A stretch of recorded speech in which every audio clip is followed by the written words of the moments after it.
नमस्कार मित्रांनो, तुम्हाला ही फुटेज बघितल्यानंतर असं वाटेल की आपण मी एखाद्या अफगाणिस्तानच्या किंवा एखाद्या मागास देशामध्ये फिरतोय का, जिथे असे डोंगर दऱ्या उंच उंच असतात आणि त्या वाळूसारख्या दिसतात. तर हे वाळूचे डोंगर नाहीत मित्रांनो, हा डोंगर आहे कचऱ्याचा.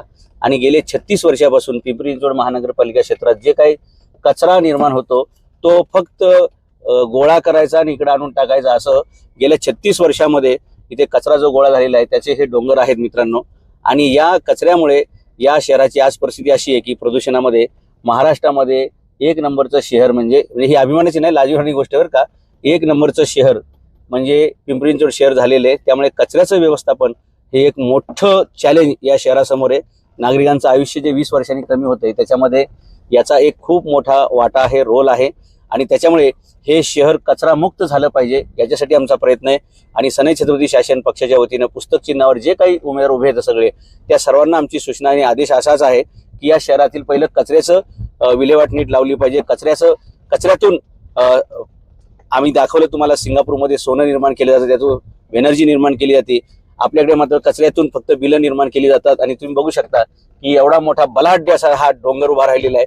फक्त कचरा आणायचा आणि इथं टाकून द्यायचा, पुढे बघायचं काय होतंय. त्याच्यामुळे नागरिकांचं जे आरोग्य आहे ते 20 वर्षांनी धोक्यामध्ये आलेले आहे.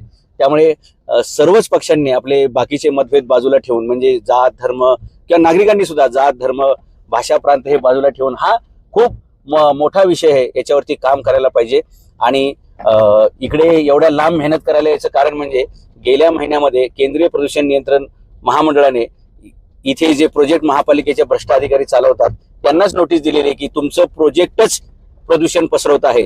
म्हणजे जे प्रदूषण कमी करण्यासाठी इथे प्रोजेक्ट लावलेले 1050 कोटी रुपयाचं, ते प्रोजेक्टच हे करतंय, प्रदूषण करतंय. अशा प्रकारचा गेल्या महिन्याचा केंद्रीय प्रदूषण नियंत्रण मंडळाचा अहवाल होता. आणि म्हणून हे एकदम गंभीर प्रकरण वाटल्यामुळे आम्ही त्याचं व्हिडिओ काढायला इथे आलो. तुम्ही बघू शकता की म्हणजे इजिप्तच्या पिरामिडपेक्षाही मोठ्या प्रमाणामध्ये हे उंचच्या उंच डोंगर येतं. आणि हे ते प्लांट आहे की जो चालू आहे असं पालिकेचे अधिकारी सांगतात, परंतु त्यांची जी कार्यक्षमता आहे किंवा ते ज्या प्रकारचं इथे केमिकल रिलीज करतात त्याच्यामुळे या शहरातील नागरिकांच्या आरोग्यालाच धोका निर्माण होत चाललेला आहे. अशा प्रकारचं केंद्रीय प्रदूषण मंडळाचा जो अहवाल होता त्यानुसार मी इथे ते व्हिजिट करायला आलेलो आहे.